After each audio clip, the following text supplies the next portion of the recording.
As I scanned the restaurant for the client I was supposed to meet, I unexpectedly spotted my ex-wife Susan sitting beside a slightly overweight middle-aged man.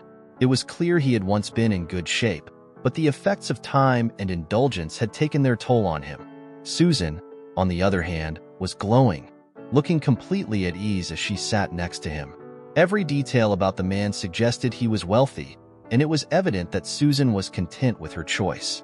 Standing in the foyer, memories began flooding back to me. It had been 3 years since our divorce, but the emotions I felt were as raw as if it had happened yesterday. This was the reality. Me, watching from afar, while she was sitting next to someone else. My troubles began with a trip to Albany for a client meeting. I had planned to stay overnight to avoid a long drive back, but barely an hour into my journey, the client called to cancel due to a broken fender. Thankfully, he was unharmed, but the cancellation was inconvenient. He apologized and I assured him it was no issue, suggesting we reschedule. Still, I wasn't prepared for the extra 2 hours of driving back home. I had planned to surprise my wife with a romantic dinner when I returned, but now that seemed far off. An hour and a half later, I turned onto my street, only to be caught off guard by the sight of 3 unfamiliar cars parked in the driveway. Since my wife often had friends over when I was away, I didn't think much of it.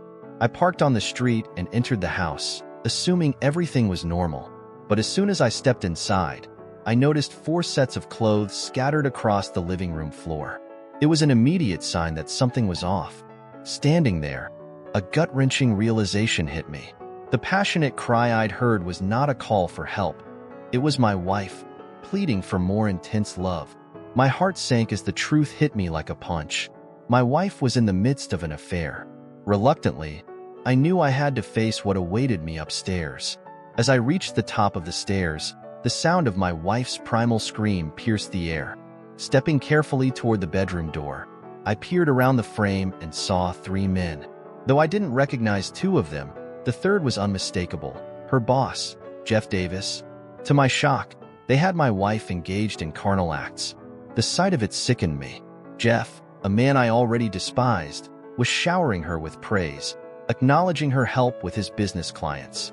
The realization that he was using her for his professional gain only deepened my contempt.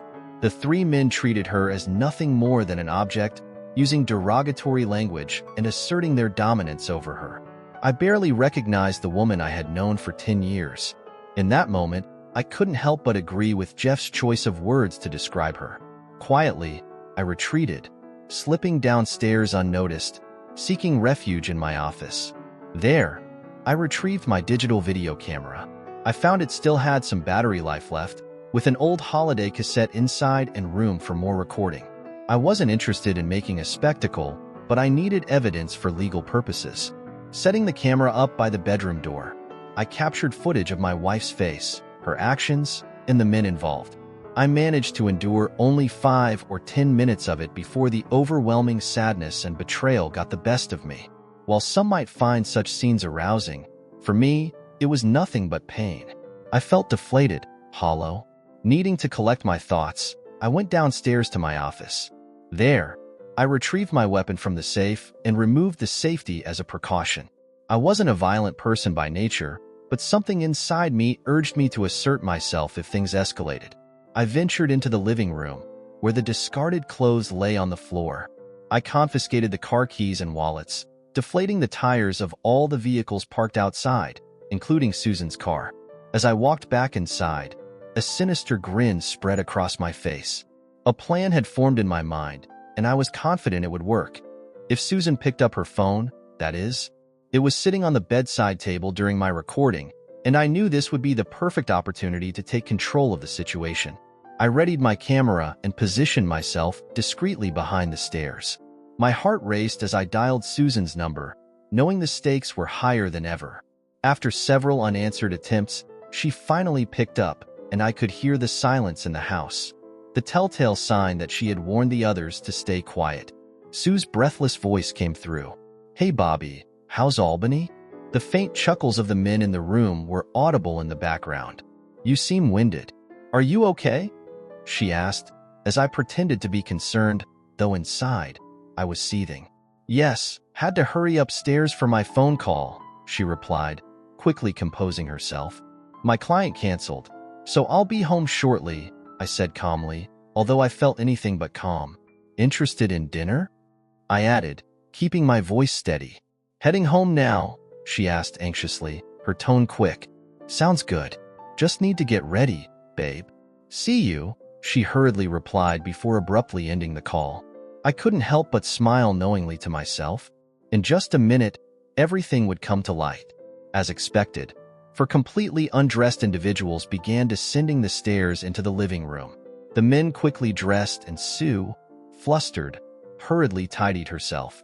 They all rushed out, and Sue slipped on shoes and a jacket, glancing outside, hoping they would leave before she did.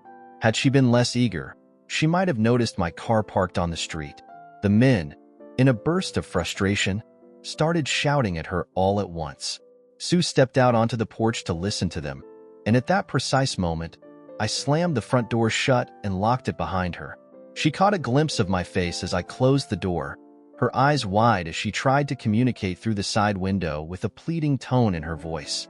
But it was too late for discussion. The men quickly returned to my porch, banging on the front door, demanding their belongings. Realizing their intentions, I dialed emergency services and reported an attempted break-in. The dispatcher informed me that a neighbor had already called and provided my name and address. I stood in the living room, awaiting police assistance, which arrived promptly, just 2 minutes later. After the police interrogated my wife, I approached the officers, informing them that my wife had been mistreated by the men. I demanded their arrest, and this caused immediate reactions from the men, who began shouting that they were invited and that she had consented. They denied any maltreatment. Everyone, including me, turned to Sue, waiting for her response. She avoided eye contact and, with a subdued voice filled with shame, admitted that she had invited the men into the house, engaged in intimacy with them, and that no maltreatment had occurred. She acted of her own volition. The men seemed relieved to avoid any charges. Soon after, 2 more police cars arrived, and they recorded everyone's names for their report. The senior officer addressed me, suggesting that since my wife had invited these men and they were all over 18 years old, there was little legal recourse. He recommended counseling or some similar assistance, delivering the remark with a disdainful glare toward my wife. I instructed the police to call a taxi for the men and informed them that Mrs. Thomas would not be allowed back into the house that evening. One of the men called a taxi, but when they discovered their tires had been deflated, they also attempted to accuse me of stealing their belongings. I refuted their claims to the police. Turning, I walked back to the porch where Sue stood with them until the taxi arrived. My eyes flashed with anger, but despite my fury, my wife bravely approached me, unaware of the rage simmering inside me or the firearm I had on me. Had she known, she might have fled. "Bobby, I'm deeply sorry," she attempted to speak, but I swiftly interrupted her. "You've shattered my heart, and I'll never forgive you," I said, my voice cold. "Jeff called you a strumpet, and honestly, I think that's fitting. From now on, I'll refer to you as that and won't use your real name again. If you ever need to communicate with me, do it through Tad." With those final words, I retreated into the house, locking the door behind me, leaving her standing there. She hurried back to the group, in tears, and Jeff moved to console her, but she rebuffed his embrace. Oddly, this gave me some solace. My fleeting satisfaction, however, was short-lived. Upon returning to my bedroom, the scent of lemon filled the air, which only fueled my anger further. I erupted in fury, tearing through the room. I grabbed the mattress and hurled it onto the front lawn. Then, I retrieved my toolbox from the garage and disassembled the bed, tossing its pieces outside along with the mattress. Returning to the bedroom, I seized Sue's cell phone from the floor, scrolling through her contacts and messages. As expected, it revealed much more than I could have imagined. I stumbled upon a repulsive collection of emails, photos, and even videos, all featuring unfamiliar men engaging in intimate acts with my wife. As I examined the images, it became clear that she knew these men well. A bitter chuckle escaped me as I realized how blind I had been to her actions during our marriage. Those days, the days when I had trusted her completely, were long gone. Anger surged within me as I grabbed all the boxes from our bedroom and carried them downstairs, dumping their contents in separate piles on the front lawn. I proceeded to purge her belongings from the guest room, determined to rid myself of every trace of her deceit. While moving the dresser drawers outside, I encountered something unexpected. The last drawer resisted, and in my frustration, I yanked it open with force, hearing the telltale crack of plastic. After a bit more effort, the drawer finally gave way, revealing a hidden stash, 7 or 8 DVDs buried beneath. As I examined the discs, one of the plastic cases cracked, but thankfully, the drive inside remained intact. My heart sank again as I scanned the titles, the realization hitting me like a blow to the chest. I didn't think it was possible to feel worse, but somehow, I did. I descended the stairs with the discs in hand, scrutinizing their contents as I went. The first disc showed Sue with her close friend Sarah at Sarah's residence. Sue had often helped out at Sarah's gatherings in Avon, which were typically held on Tuesdays and Thursdays. The footage revealed that these gatherings weren't just about socializing. They involved activities that crossed the line, things I could never have imagined. As I watched, tears welled up in my eyes, but I couldn't stop. I kept watching, only pausing when I reached the last 2 discs. The first of these showed Sue with her tennis instructor, someone I'd paid for her lessons. She'd always come home too tired after her Saturday sessions to engage with me, and now it was clear why. The second disc was the hardest to stomach. It depicted Sue engaged in intimate acts at her workplace, in the boardroom, with her boss, Jeff, and his superior, Bill Evans. Bill was a powerful figure in the community, known for his philanthropy, which I now saw extended to my wife's private affairs. I grabbed a large envelope and carefully placed the discs, a cell phone, and a cassette tape I'd recorded earlier inside. My intention was to give it all to my lawyer and to confide in Tedworth, my trusted friend of many years. He was one of the only people who truly knew me, and at that moment, nothing else mattered.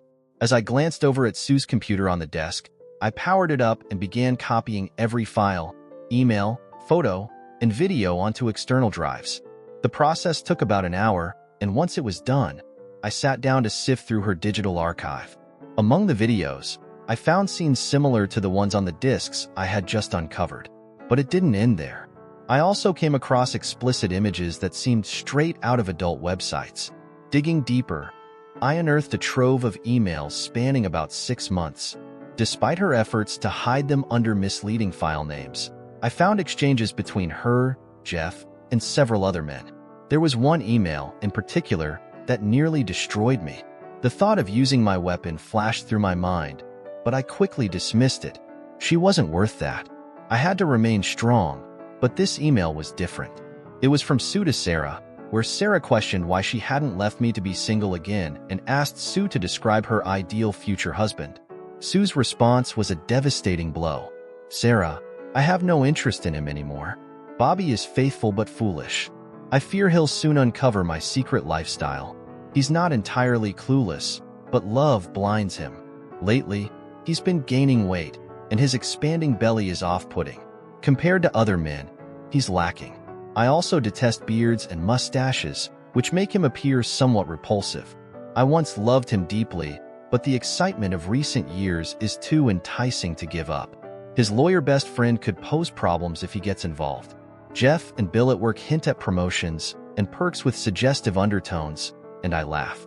I also desire a house and a car. If I play my cards right, I could also secure alimony each month." Reading her words felt like a gut punch. To know that she had been planning this for so long, that she had calculated everything, including how to manipulate me for her own gain, was beyond anything I could comprehend.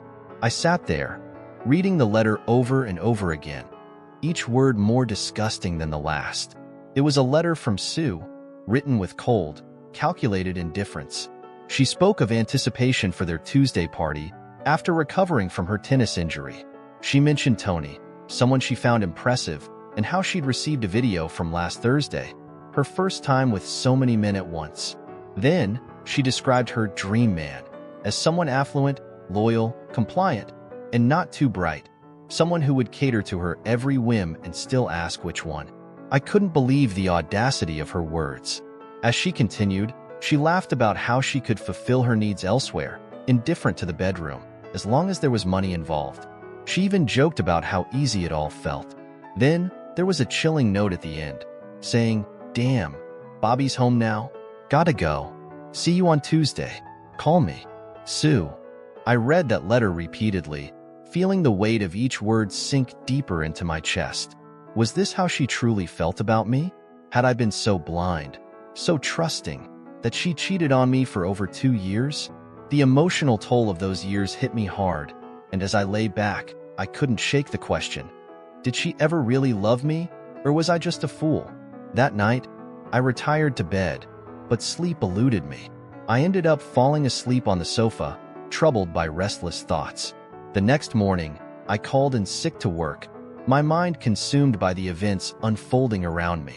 I needed answers, so I reached out to my close friend and lawyer, Tedworth. Mary, Ted's secretary, answered the phone. I'd known her almost as long as I'd known Ted, and I urgently requested a meeting. She informed me that Ted was tied up in court all day, but she promised to inform him of my need to meet in his office in an hour. If he starts bothering you with nonsense, just bring up Tammy Brown's name. That'll grab his attention, she joked before ending the call. I quickly got dressed, but before I could leave, my phone rang. Reluctant to speak with Sue, I hesitated. The caller ID showed an unknown number, so I answered, thinking it might be Ted returning my call. "Hello, Mr. Thomas," came the voice on the other end. "This is Bill Evans from Susan's office. If possible, I'd like to discuss the events from last evening at your house. Could we meet today in my office to clarify the situation for all involved?" His tone was polite, but I knew it wasn't just a casual request. Bill Evans, her boss, was likely trying to cover his tracks after seeing the video footage of him with my wife. I suspected he was concerned about retaining Jeff's key clients. He couldn't afford to lose Sue and Jeff, especially not over something like this. Not to mention, I was sure he was worried about the negative publicity this could cause for both him and his company. "Mr. Evans, I have an important meeting this morning, but I'll call you back on this number before noon to arrange something for today," I assured him calmly. My words were measured, but I could feel the storm brewing. He didn't know it yet, but he was about to find out that I wasn't going to let this go.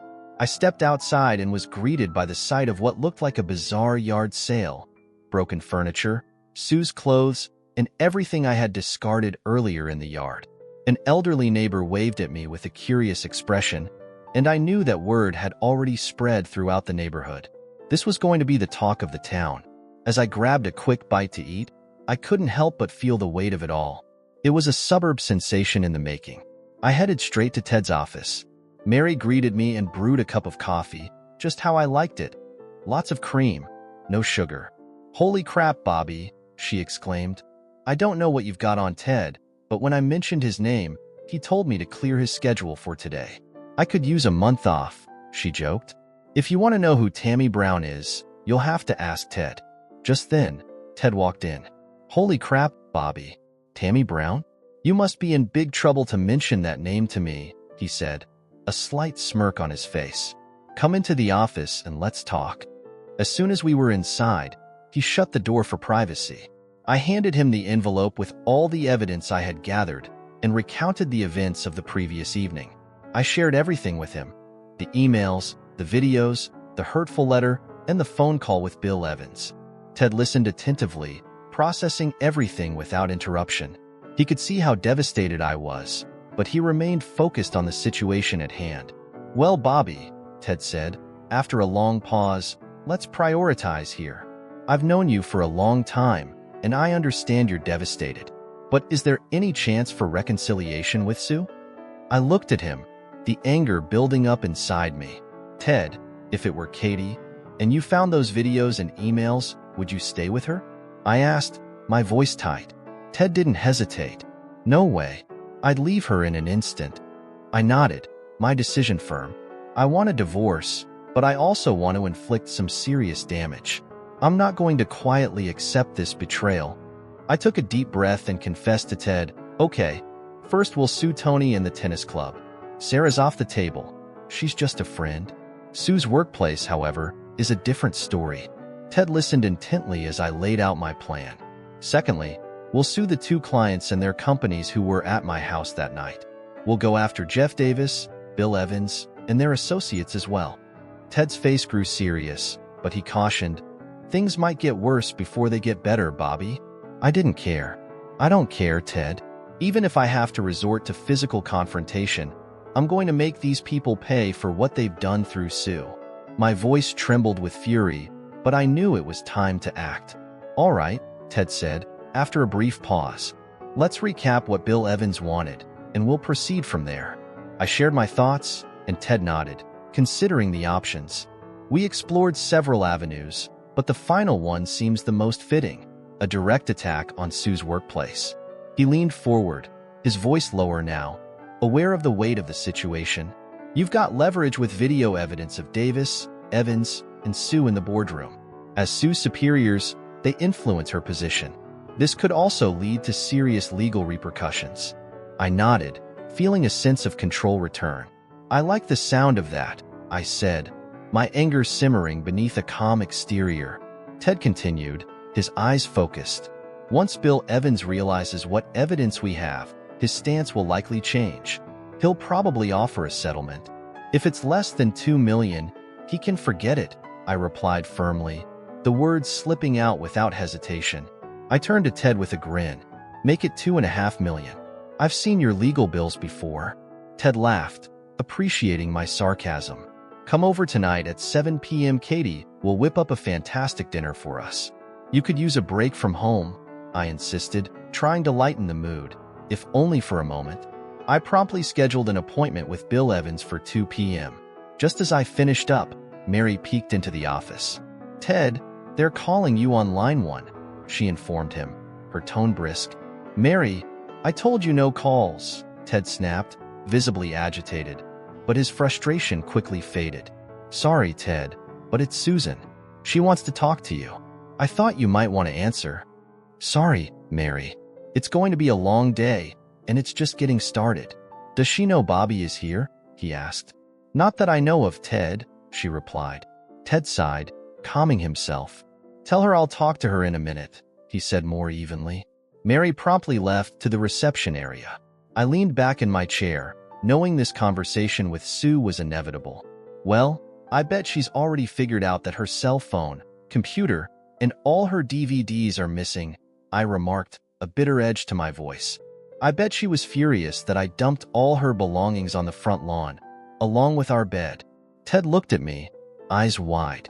"Wow, Bobby, you really had a busy evening. Let me handle this conversation, all right?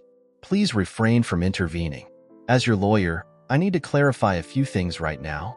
He signaled for me to step back as he connected the call. I started to overhear a one-sided conversation, but I could almost discern what Sue was saying to Ted without hearing her words. "Hi, Susan.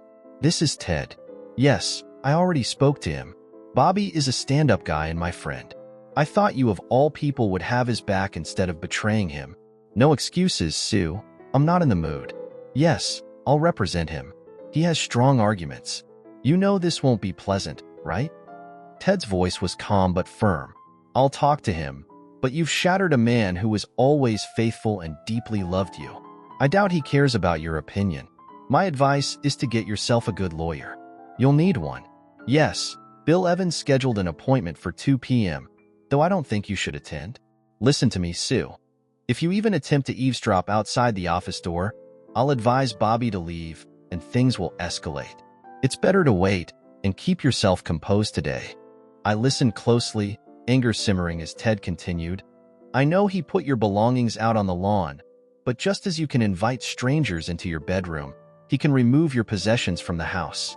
Frankly, I'm surprised he didn't resort to violence last night. Yes, he was armed, but for self-defense purposes. Remember, he believed you were in danger of assault. It's in the police report. I can't say for certain, but if it were my Katie, I'd likely be in custody right now." Ted's voice turned sharp. "I think he acted out of anger, given the circumstances. Regarding your computer, cell phone, and any other missing items, you'll need to speak to the co-owner of the house. Perhaps he left them on the lawn along with your clothes, and someone took them. I've handled all the escrow paperwork for the house, and you both have equal rights. How you exercise these rights is up to each of you. Ted continued, reminding her to remain composed and stay away from Bobby for the time being. Don't push it, Sue. I'm tempted to punch you in the nose right now, Ted added, his anger rising. Stay with Sarah for now, and don't make things worse. I'll be in touch once you've retained a lawyer. Ted was no longer holding back, and it was clear he wasn't going to let Sue manipulate the situation further. Sue's tears didn't sway him. Ted had always been ruthless when necessary, and he wasn't about to change now. Ted looked up from his desk, a mixture of empathy and concern on his face. Did you catch most of that conversation? He asked, his tone tinged with sadness. I nodded slowly, admitting that I had overheard nearly everything.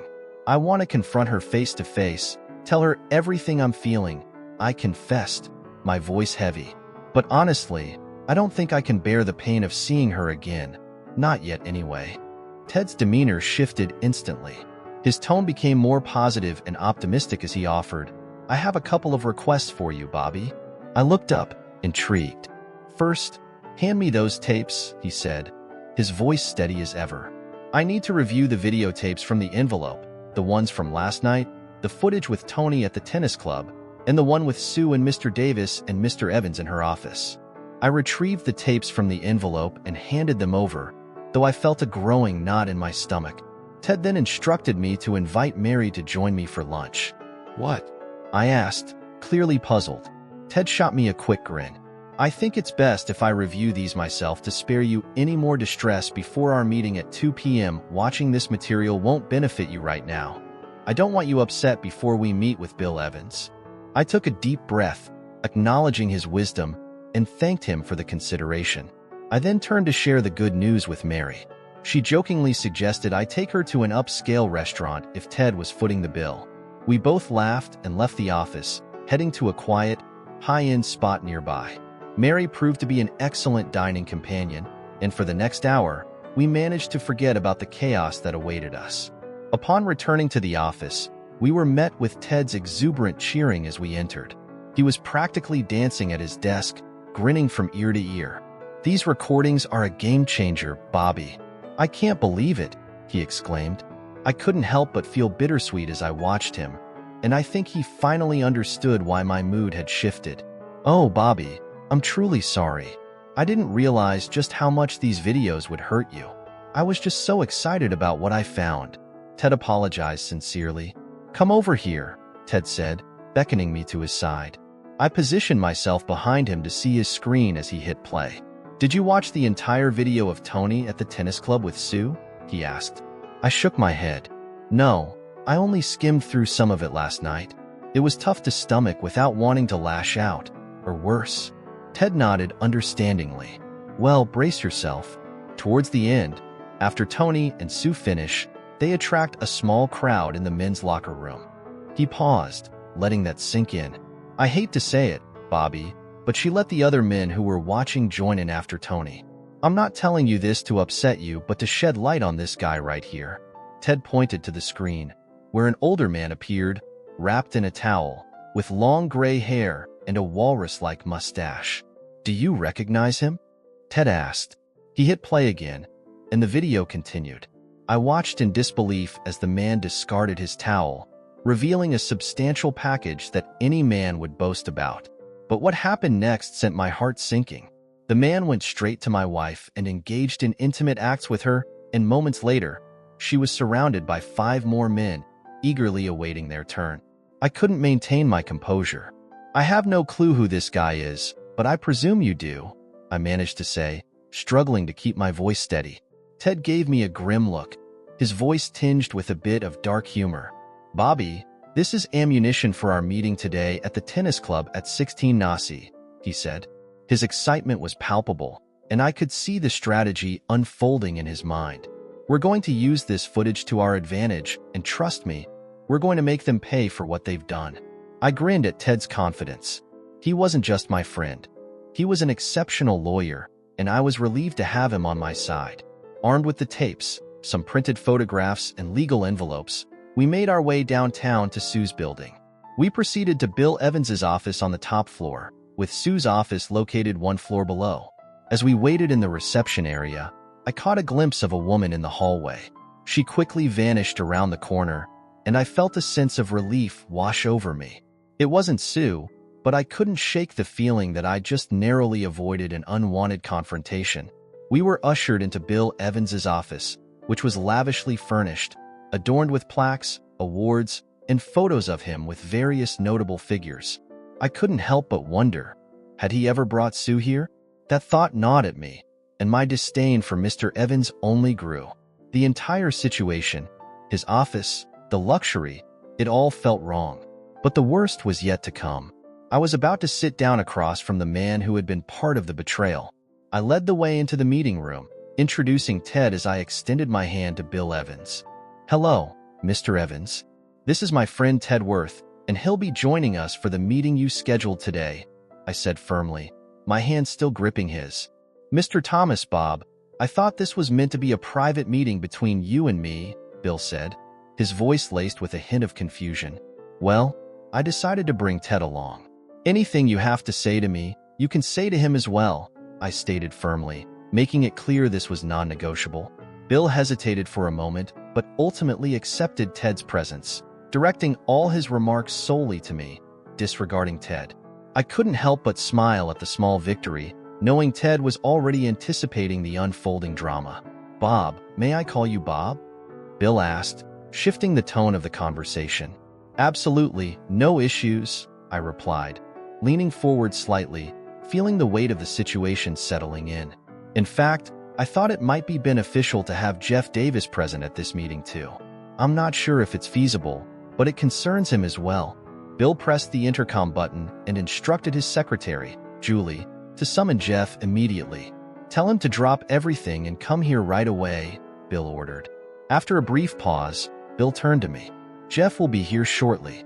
In the meantime, I want to express my sincere apologies for the trouble caused by Jeff and Sue in your life.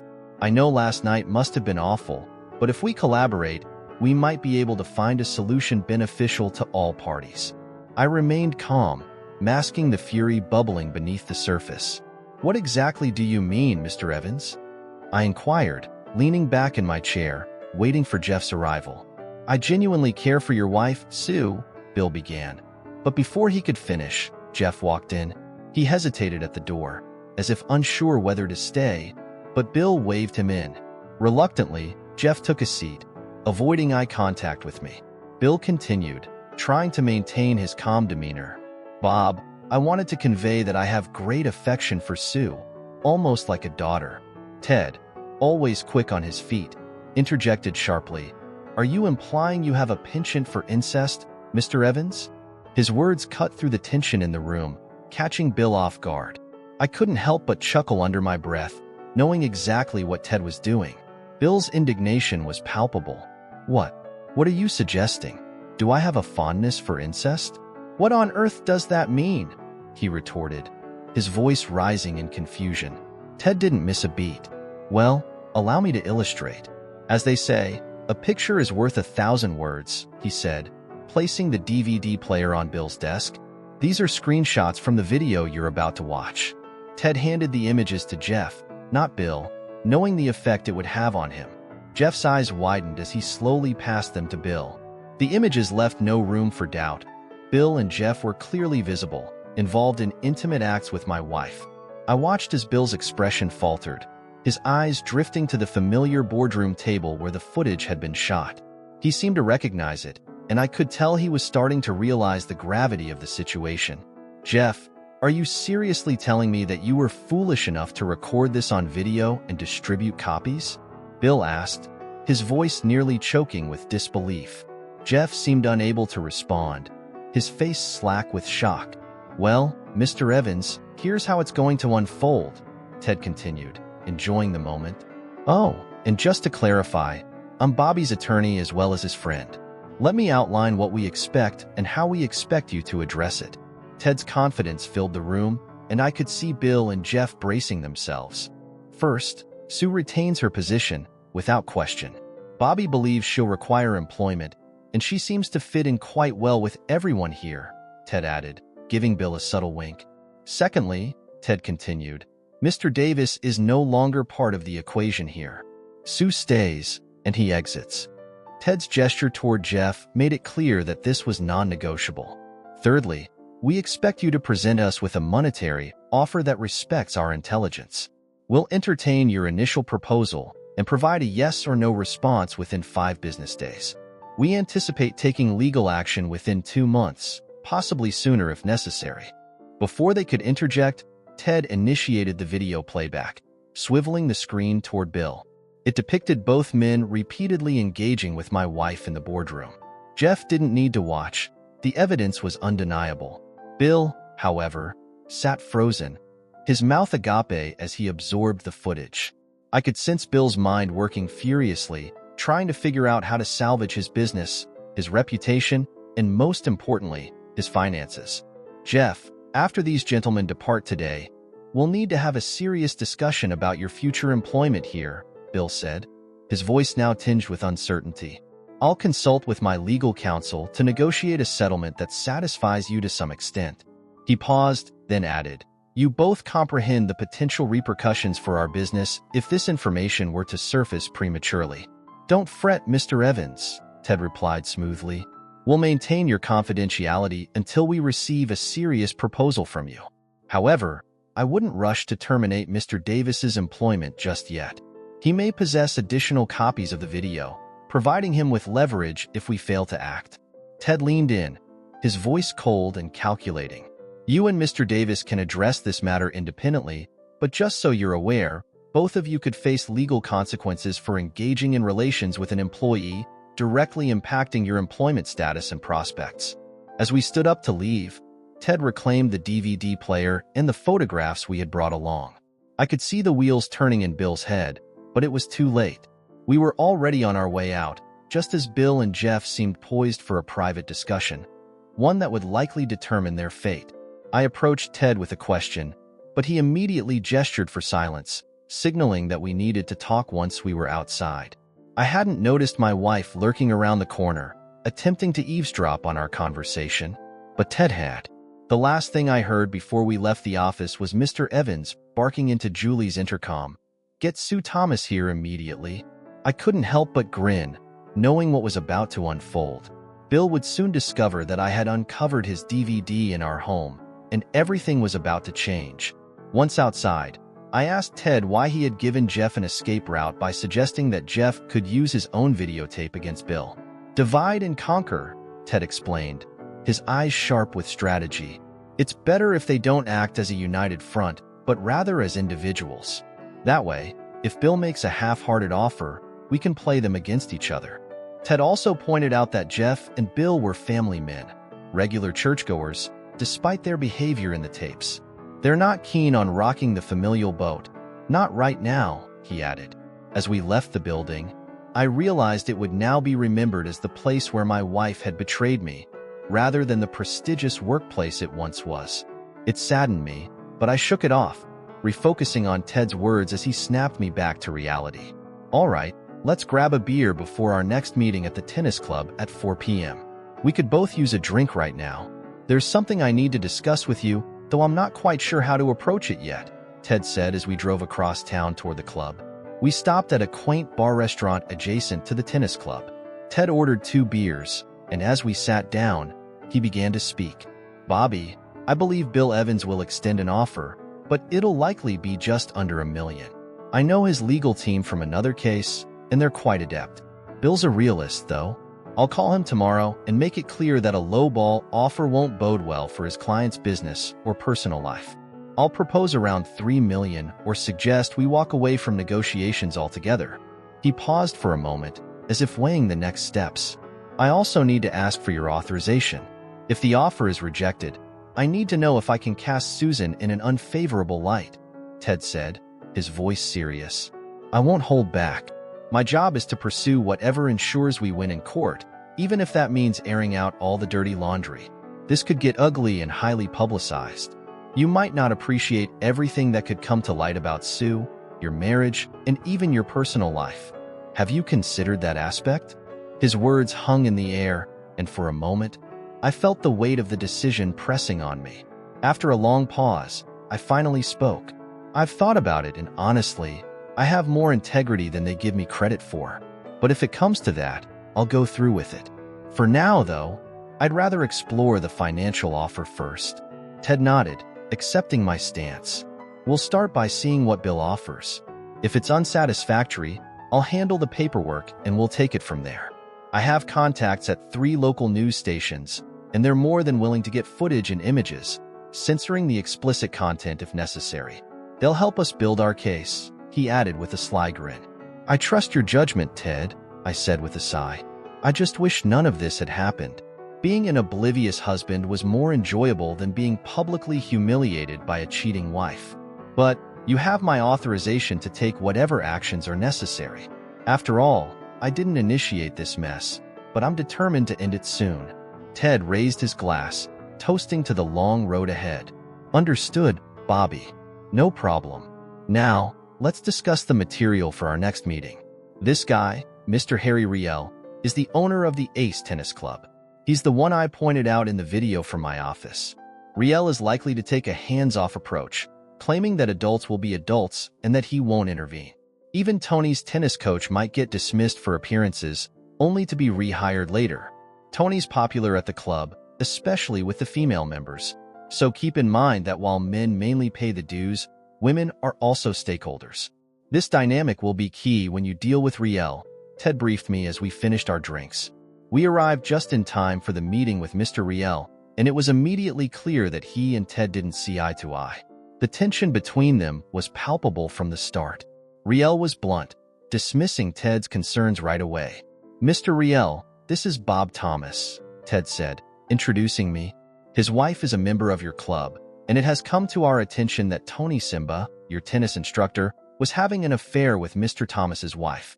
We want to know what you plan to do about this. Riel's response was as dismissive as I expected. Listen, what 2 consenting adults do behind closed doors is none of my business, he said, with a shrug.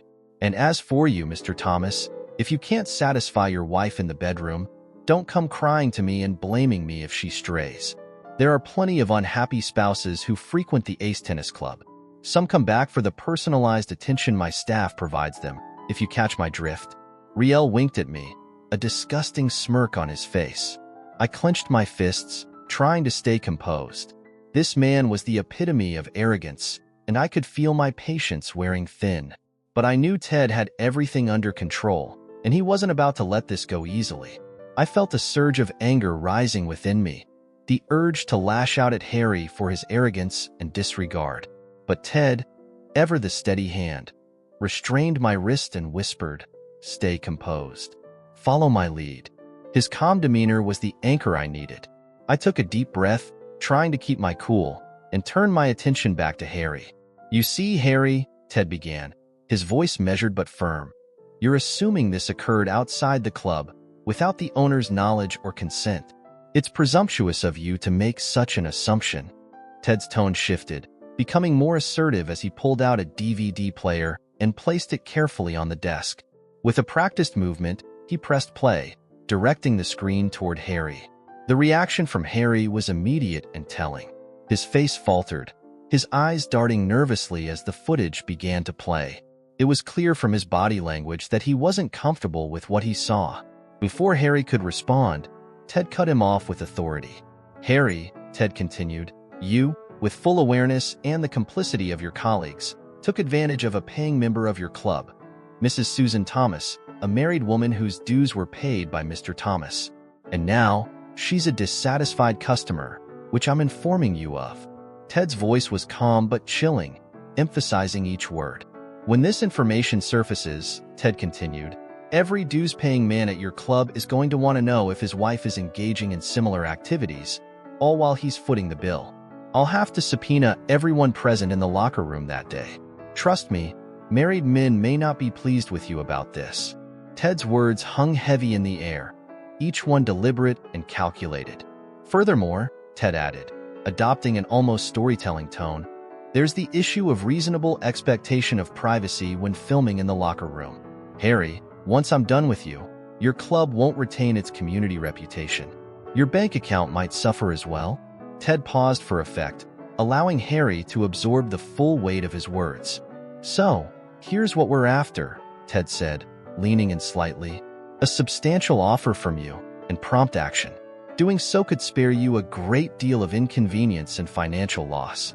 Ted concluded the statement with a firm nod, making it clear that this was non-negotiable. Harry Riel, clearly shaken but still trying to hold onto some semblance of control, finally spoke. Ted, you're still a real piece of work, but I can't argue with your reasoning. I'll contact you tomorrow with my offer. If I comply, all tapes will be returned to me and remain confidential. I'll also willingly terminate Tony's employment. Now, if that's all you legal extortionists came for, get the hell out. Ted smiled knowingly as he retrieved the DVD player, turning it off with a quick motion. Oh, and say hi to Tito Martin for me, Ted quipped, offering one last jab before we made our exit. Go to hell, Worth, was all Harry could muster in response. Ted chuckled all the way back to the parking lot, clearly satisfied with how the meeting had unfolded. That was quite the adventure, Ted said as we headed toward his house. Now we wait for their next move. I have a feeling we're going to see some action soon. He seemed in good spirits, despite the weight of everything that was unfolding. By the end of the week, Bill Evans had offered nearly $2.7 million to retain Sue as his employee, and Jeff Davis, after naively handing over all his tapes to Bill, found himself out of a job. Bill had simply terminated him, leaving Jeff with little recourse. I, however, went after the two fools who had been with my wife the night I caught her with Jeff. They happened to be two of Jeff's major clients, and neither of them wanted any publicity, either for their companies or for themselves. As a result, each of them offered me $1 million to keep quiet. Harry Riel, on the other hand, refused to make any offer. He suggested we take legal action, so we did. By the time we were done with him, he had lost $3 million.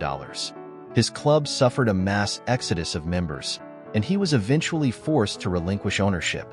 Riel likely thought he could evade consequences, but the judge wasn't impressed with the footage from the private locker rooms or the evidence of infidelity. I granted Sue the house and the car she desired, without paying a cent in child support.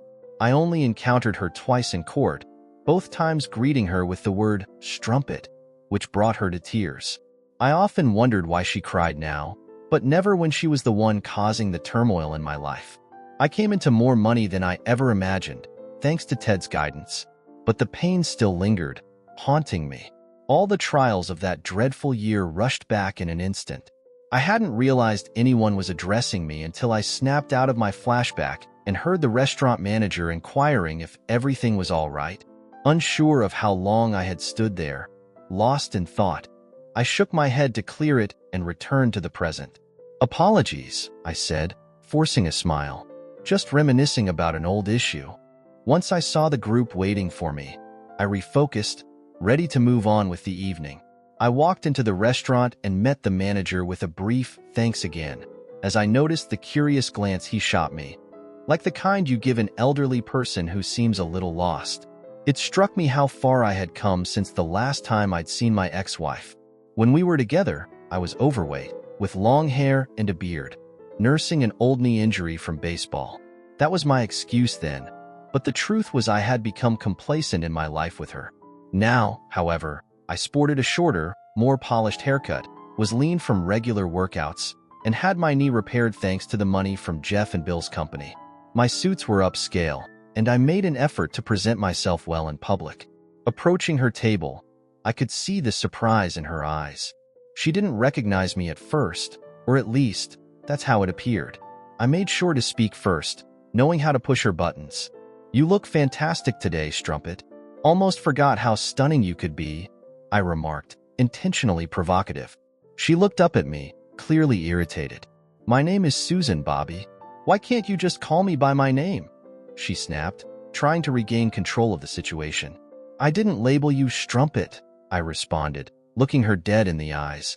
You know who did. I just find it fitting. I warned you 3 years ago that you shattered my heart, and I'll always remember you by that title. Her expression faltered as I spoke, and the man beside her started to rise in objection, but Sue quickly urged him to remain seated. Tears welled up in her eyes, smudging her makeup, and her boyfriend, clearly uncomfortable, said, "Go freshen up, Sue, and fix your face. I'll handle this idiot for you." She stood, locking eyes with me as I returned a glance that perhaps revealed the agony I'd been holding onto for 3 years. Her tears flowed harder, and it struck me. Did she still feel something for me, or was it lingering guilt? Likely a mix of both. "I expect you to be gone when I return," she declared tearfully before heading to the restroom. As she wiped her eyes, I couldn't help but notice the sizable engagement ring on her finger. I couldn't shake the feeling that her life had moved on, and I was nothing but a ghost from the past. "Must be Bob Thomas, Sue's ex-husband," her boyfriend said with disdain. "And you must be the new man she's been dreaming of," I retorted, sensing his indignation. "I'm Sue's CFO, and if I were you, I'd refrain from using that term," he warned, though his discomfort was palpable. "I only want to talk to you privately," I said, my voice steady but piercing. "I have 3 questions, and then I'll vanish from your life forever," I continued, watching his expression shift. "I've been in your shoes before, and I don't want anyone else to endure my fate. I'm guessing the strumpet painted me as a lousy husband, abusive, neglectful, or a womanizer, but I'm not here to salvage my reputation in your eyes. Honestly, I doubt it would serve any purpose." I could see him becoming defensive, so I pressed on. "First, does Sarah still host her Avon gatherings at her place on Tuesdays and Thursdays?" I asked, watching him closely. "Well, she assists Sarah with her decor sales on Mondays and Wednesdays," he snapped back. "Seems your memory's a bit faulty." "All right then," I responded. "Does she still take tennis lessons on Saturdays?" He grew more irritated. "Sue swings a racket on Sundays. You seem to have a hazy recollection for someone who was married to her for so long." "Fine, last question. Have you ever checked under the bottom drawer of the dresser in your living room?" I asked, cutting straight to the heart of it. His face twisted in confusion. "No. Why would I even do that?" he protested. "The 3 questions I posed to you are the reasons why we're no longer together," I said, pulling out a worn, folded piece of paper from my wallet. "I still have all the leftover divorce paperwork in my office, legal documents, emails from Sarah and the other woman, and hours of videotapes. I've carried these with me for the last 3 years, so I thought you should have them." I handed him the paper, knowing it would be the tipping point. This is what the other woman wrote to Sarah when she asked how to get rid of me before I discovered her infidelity. After reading that letter, I realized I didn't know her at all, and probably still don't. "But it all revolves around you." His hesitation was obvious, but curiosity seemed to win out. He reached over and opened the paper. I had carried that letter with me for 3 years, occasionally rereading it, striving to better myself so no woman would ever write something like that about me again. Of all the evidence I had, that letter hit me the hardest. I handed it to him because I wanted him to understand what I had endured. He read it slowly, then set it down on the table. To my surprise, he grabbed a pen, scribbled a note, and abruptly left the restaurant without a word. No thanks, no look back, just a cold exit. I leaned over to see what he had written. "I'll return home shortly. Please wait here, and I'll call you in 15 minutes. I need to check under the bottom drawer of my living room dresser. Be right back. Peter." I could feel the tension in the air. I knew he had seen the truth, even if he wasn't thrilled about it. Something told me that the email, that moment, hit him too hard, and he needed to verify it himself. I left the note on Sue's table and walked out, not willing to stay in the restaurant any longer. Outside, I called my client, who was understanding and agreed to reschedule the meeting. When Sue returned, she immediately searched for Peter, sitting down at the table. Her eyes widened as she saw her old email and Peter's note below it. Her face drained of color. It was clear. Peter had seen the truth. The last time I saw Sue, she was sobbing uncontrollably, and the entire restaurant turned to stare. I felt a pang of pity, but at the same time, I was indifferent. That was the final encounter with her. I often wonder if Peter found something under the dresser drawer, but her tears suggested that maybe, just maybe, he did. What do you think would have happened if the husband had confronted his wife earlier? Was it justified for him to use legal and personal tactics to expose her betrayal? Do you believe Ted's strategy was morally right? Or was it just a clever move to ensure victory? How do you feel about Sue's reactions? Was she genuinely remorseful, or just overwhelmed by the consequences of her actions? Was the final confrontation necessary, or did it cross a line? How do you think Peter felt when he uncovered the truth about Sue, and how would you have reacted in his shoes? Would you have handled the situation differently, and if so, how?